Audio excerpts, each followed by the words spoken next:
to the Motocross Supercross podcast. What is up, everybody? This is the Motocross Supercross podcast, episode 38. It is prediction time going into Indianapolis, Indiana. Round 12 of the Monster Energy Supercross Series, the East-West Showdown. Almost said showdown again. I'm Adam here with Claudio. What's up, man? Why do I keep doing that? Why do I keep saying showdown, man? I don't know. Yeah, but the showdown, the East-West showdown. And I know it, but just whenever I go to say it, it just comes out weird. So, prediction time. Me and you, we're going to make some predictions today. Yep. Not only who's going to win, but let's see if we can come up with any other predictions that we will predict. Yeah. Right. Well, as everybody knows, like you just said, it's a 250 East-West shootout. That's why. I'm mixing showdown with shootout. That's got to be it. Is shootout correctly, though, or no? Yeah. We'll go with showdown. We'll just go with showdown. I kind of like shootout, though. Yeah? Okay. Yeah, I do. Well, don't forget, you guys give us a follow at MXSX Podcast. 250 shootout. Yeah. East-West shootout. Yeah, we're going to have all the riders battling out in an epic night. Though I'm starting to have second thoughts, with today's climate and stuff. If we say shootout, I think some people would be really offended, Okay. Let's go with showdown then. See? Man. I'm just kidding. We're going with shootout. If they're offended, they'll get over it because we're talking about the shootout here. This is greater than the Cowboys and Indians.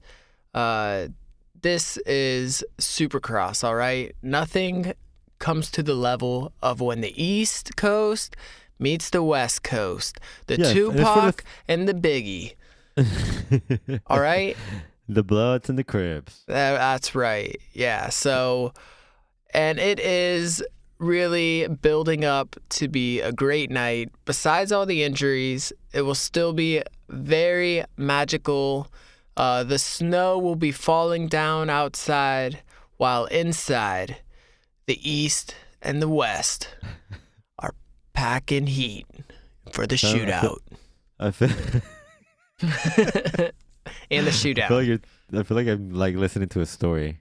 Yeah, if I could think of a good story that would fit in well with this, I would tell it. But yeah, we are hyping it up here because that's just what we do. And there's definitely gonna be a really good show. It's the first time they do it outside of Vegas. It's the first time they do it, in the middle of the season. So it's gonna definitely mix up a couple things. It will be the 7th round for the West Coast, if I'm not mistaken, and then the 6th round for the East Coast. So, it'll be the 7th for both. I think it'll make things interesting. So, hold on, let me see. Yeah, but I saw a bunch of the teams. The race will mark the 7th round of the West region and the 6th round of the East region. That makes sense. Yeah. So I saw a bunch of the teams over in Indy today, like the Geico Honda team. They were at the Indy 500 stadium or track, you could say. I think the Troy Lee Designs KTM, I think they were also there. And everyone's Chad was out there. Yeah, everyone's just in the racing mood. It's a big racing city, Indianapolis. They have once been a big football city. Not recently, but, Peyton Manning, he's got his statue out in front of there. And it's definitely a legendary place. It's one of the nicer NFL stadiums. It's huge. They actually have windows that they can open up to the outside, but I know, how crazy is that? It's pretty nice. I wish we were going. Too bad things didn't work out. But yes, that's right. But I don't think they're going to have those windows open this time because it's supposed to be like the high is like 35 degrees for the whole day and it's supposed to be snowing. So, yeah, we're just going to have them closed. Yeah. I remember I went to a cold-ass race. This was, I don't even remember what year it was, but it was in Pontiac, Michigan when they ran up there. And it was like 10 degrees outside. Even inside, though, it was still cold. It was Where miserable. was it at? Pontiac, Michigan. I know, but like, what kind of stadium or whatever? I don't remember, man. But it was a stadium. It was like a football stadium. I don't know who would have played there, but it was very cold. And yeah, but I don't think it's going to be that cold. It'll be cold. It will be cold. But, well, they won't feel it inside, though. They're going to close that thing up, and they'll be fine. Yeah, but, people go in and out. I don't know if their pits are inside or if they're outside, but, at some point they're going to have to brave the temperatures. And all the fans coming in, be all dressed up warm. Hopefully they get there all right and there's not delays. That would suck if they had to delay the race. What if there's like a storm? And, a couple of riders can make it. That's what I'm saying. That'd be crazy. Well, hopefully everyone's probably pretty much there already, except, I think pretty much everyone's already there because they have everyone. press day. Yeah, and most everyone rides press day too, or at least attends it. They'll just go and hang, But the track looks cool. It looks different. Last week was kind of just a basic Supercross track. This week it looks like just a little unique. It's got some unique features to it, especially with that start, little fishhook start kind of thing. Yes. And let's just get into some of these riders who will be. You want to go ahead and let's you want to just do our picks for 450? Okay, you want to start with 450s? Yeah, let's start with 450s. Yeah, since we're 250 is the big show or whatever. Yeah, the big shoe. Big shoe. So we're coming off of Tomac, winning another race. Yes, dominating another race. Yeah, not even just winning. He really did dominate. Really dominated that thing. So if he didn't have such a crappy start at the beginning of the season, he would be good. He's got 5 wins this season. And I feel like it will be the other way around. Like, he will be, 50 points ahead of everyone. Instead. Oh, yeah.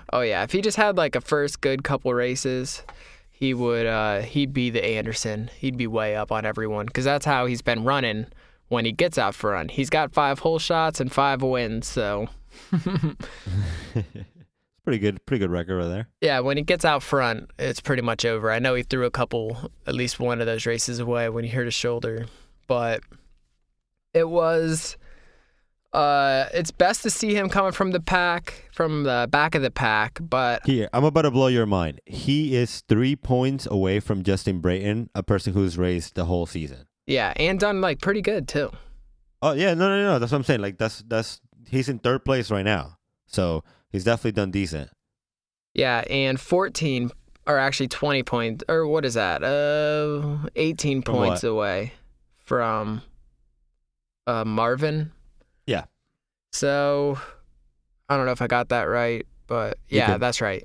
He's 18 points away from Marvin. So, Brayton, Marvin, and Anderson all have to have good weekends to hold their spots. Anderson not so much because he's way up, like over 50 points on Tomac, but it's really important that everyone, as in Marvin, Brayton, even Baggett, all have good races, and Tomac, of course. But can you pick against Tomac? Are you picking against Tomac this week?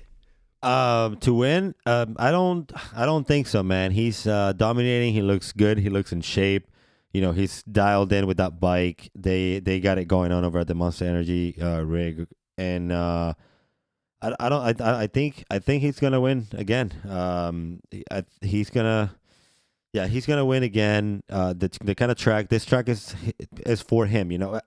Actually, Supercross is for Eli Tomac. Any Motocross. track that you put him on is an Eli Tomac. Yeah, it's really hard to pick against him. Just because he dominated over 20 seconds on Anderson last week. He lapped up to like seventh especially place. how he's riding right now. The way he's riding right now, it's crazy. Like you just see Tomac and then everybody else. Like he looks really good, man. And I hate to be so Tomac about it, but he's really good. He's doing really, really good. That's right. All right, so you're gonna pick Tomac to win. Yeah. All right. Well, just because you are, I'm not gonna pick him to win. I know, and it kind of sucks. But I'm gonna pick Anderson to win. Oh. Just because he's been doing so good too, and the points show it. So, He needs to go down just one time. So you got Tomac to win. I got Anderson. Who are we gonna pick for second and third? I'm gonna go with. It's like you got to pick Marvin for one of those at least, just because he's seemed to turn it around. But Baggett's been up and down, and I'm gonna go. Okay, here it goes. I'm gonna go Tomac.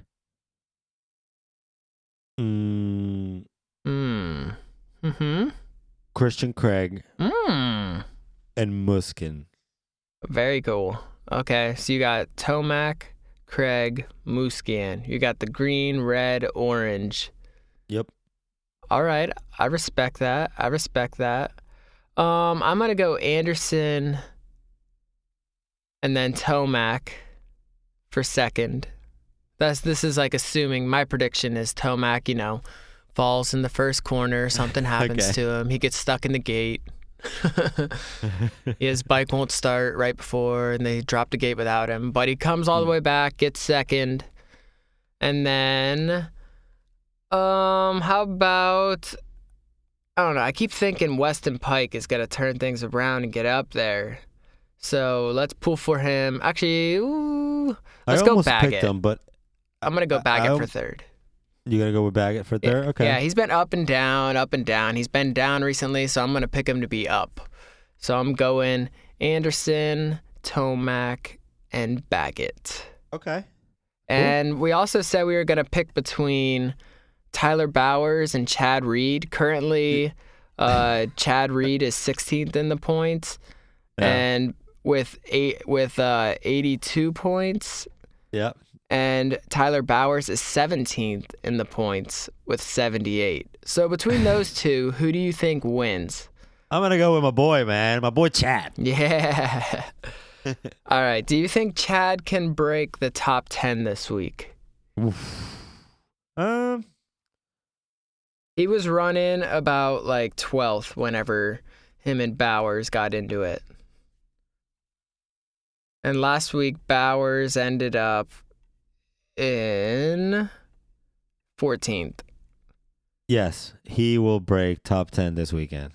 Top 10 this weekend. Last week, Malcolm Stewart got top 10. Chad. Yes. All right, well then I'm gonna pick Bowers to beat him. Bowers. I don't know. On our Instagram, we put the video at MXSX Podcast of Bowers and Reed kind of falling off and landing on his feet, all cool and stuff. But yeah, because he's a vet. Yeah, it didn't look like Bowers really touched him, though. It looks like he could have. He really could have like cleaned his front tire out, but he maybe like hit his peg or something and stood him up a little bit. He couldn't make the turn. So I think it was a clean pass. So it was definitely a clean pass. It was racing. He didn't. That's why I feel like if it would have been dirty, there would have been a lot more like fight about it. Chad would have said something about it, but it's just racing. Hey, racing can be dirty though. You know what I'm saying? But it was okay. Sorry, it was clean racing. It was good, clean racing. But there is also good, dirty racing. I do like that too. I like it when people, get in there. Maybe like when Hampshire took Jordan Smith's tire out.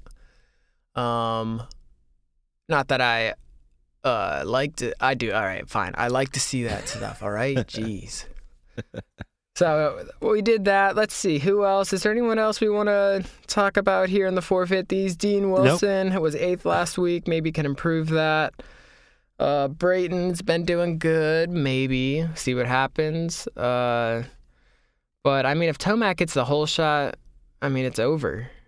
It's over. Change the channel. Go to sleep. Whatever. That's it. Yep. So we'll see what happens with that. So I'm hoping somebody else besides Tomac gets the whole shot so we can actually see a good race. But no, I want Tomac and then Jason Anderson down. Okay, yeah. So maybe Not a hard. bad week for Anderson. That would definitely pull these points a lot closer. For sure. Everybody probably thinks that I hate Jason Anderson. No, I don't. I don't hate Jason Anderson.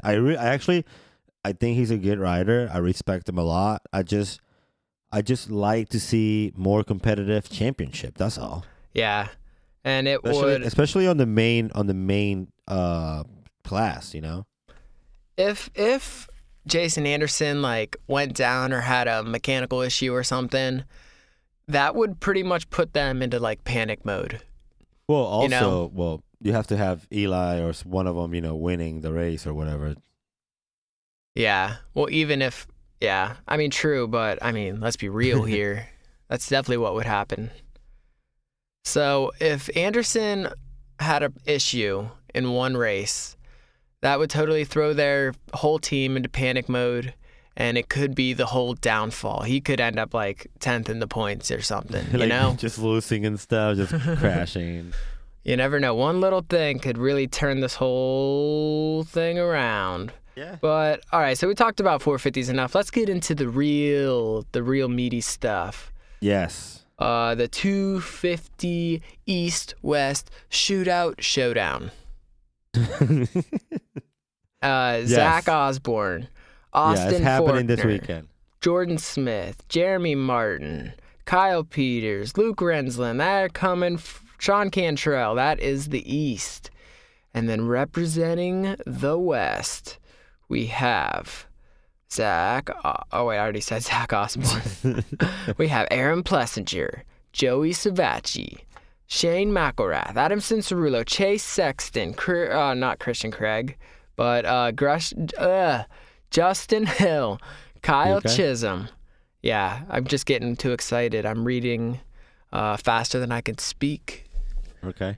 But yeah, Christian Craig is up in the 450s now. Justin Hill's coming back from his toe injury, but Plessinger, Savacci, McElrath look like he was going to dominate it. Chase Sexton has had some solid podiums. Adam Cincerulo still hasn't won one. To me, Blake Wharton will be here. How crazy would that be if Blake Wharton beat everybody, if he came out and won? That would be insane. You know? That would be the craziest thing. IB Corp will go nuts. Ryan Hughes will definitely he'll go nuts for sure. The whole competition, what was it called again? Racetrack Supercross. It was a whole waste of money. No, so it'd be really good. That'd be really good for the TV show if that for happened. Sure, yeah. Yeah, that'd be really good. For sure. I'm just saying, they could have just not wasted all that money on that. I don't know. I don't know if he could do it though. I think it'd be really hard. Well, last time he rode was 4 years ago, so I don't know. Well, I'm sure he's been riding. I'm sure he's been riding now. He's been riding now. He can ride all you want, but racing is a whole different story. Yeah, that's what I'm saying. He might be able to get out there, lead a couple laps, but to hold that pace, like we said, first time in a while, he might get some arm pump, might tighten up, the nerves might get to him, or he might just dominate. We'll have to wait and see, but we will. Zach Osborne is a freak. He's been unstoppable. Shane McElrath looked like he was going to be unstoppable, but then those last couple rounds, he started to fade. Yeah. But Savacci, like we said on our last podcast, he has 4 of the whole shots. Plessinger has 3 wins. Let's touch up on this 250 West Point standings. I understand, we haven't talked about them in a while, and I'm looking at it right now. We have Aaron Plessinger coming in with the red plate with 133 points. Joey Savacci in second place with 129 points. Close. And McElrath, third place with 117th point. Adam Cincerulo in fourth place with 116 points. These are all still legitimate candidates for the championship in the West Coast. Yeah, I mean, 20 points behind. It's kind of a lot, but yeah, like we said, anything could happen. We've seen Plessinger have his problems this year.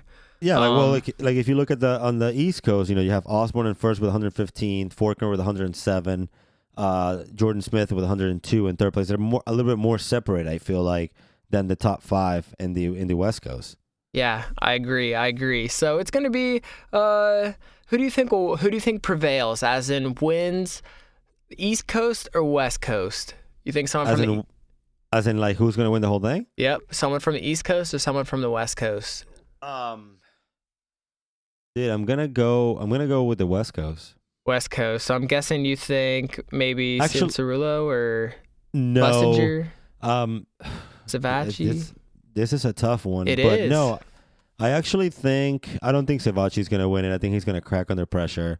Cianciarulo, he will be up front like always, but he'll probably make a mistake. Hopefully not. I would like to see him up top, and it would be awesome if he wins this one. The first time to do this thing, and then he wins it again. When he came. Like on his debut, how he came out and won the first race.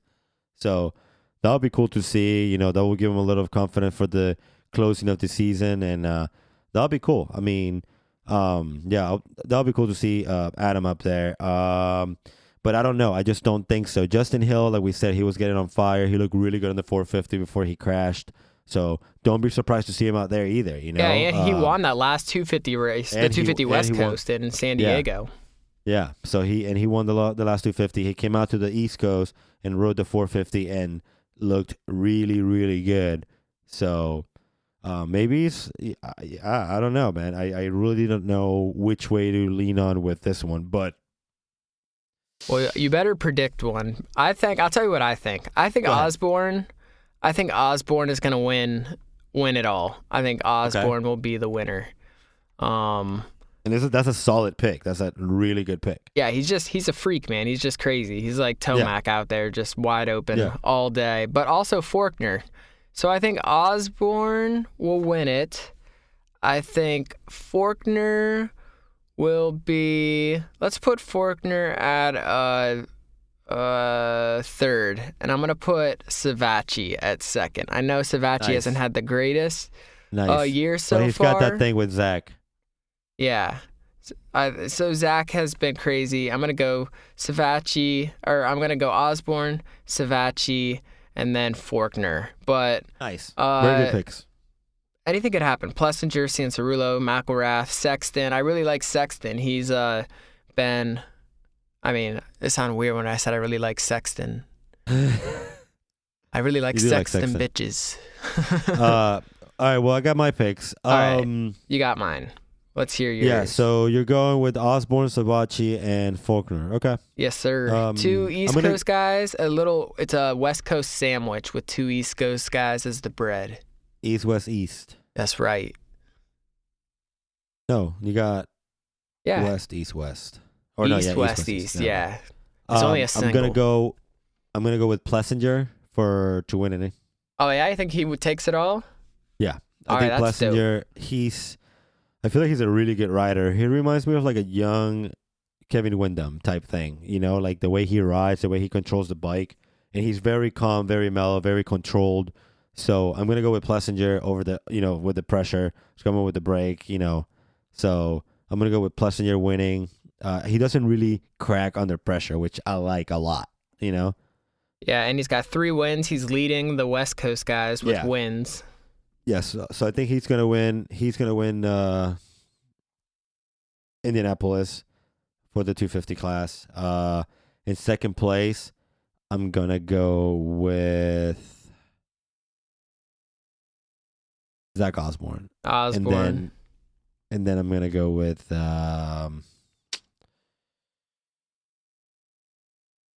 Cianciarulo for third. Oh, so you're doing the old West. I'm doing the West Coast sandwich, and you're doing an East Coast sandwich. So you got 2 West Coast guys with the East Osborne in the middle, and I'm going with 2 East Coast guys with Savacci in the middle. All right, that's cool. That's cool. Yeah. Cool way to switch it up. It's cool on here, the stats they have on here. So if you look like the average start, I'm just going to look at West Coast first. So like the average start, Plessinger is on average 6.6 on the start. Savacci is average 3. So like he's on all the starts, he averages like 3rd place on the start. That's the lowest out of everyone, which is good. That's McElrath good is start. second with that stat with a 4.8. That goat form. And then they had the laps led. So Plessinger has 25 laps led, and then behind him for second most laps led is McElrath with 23. So they've all had pretty good races, but it's just cool to look at those stats, like average finish, average qualifying. Yeah, there's definitely no doubt that the 250 class is the main show this year. Yeah, especially with a bunch of the injuries, and the 450 champion isn't really that close right now, so everyone's kind of... regarding everything, exactly. Yeah, exactly. So, we made our predictions.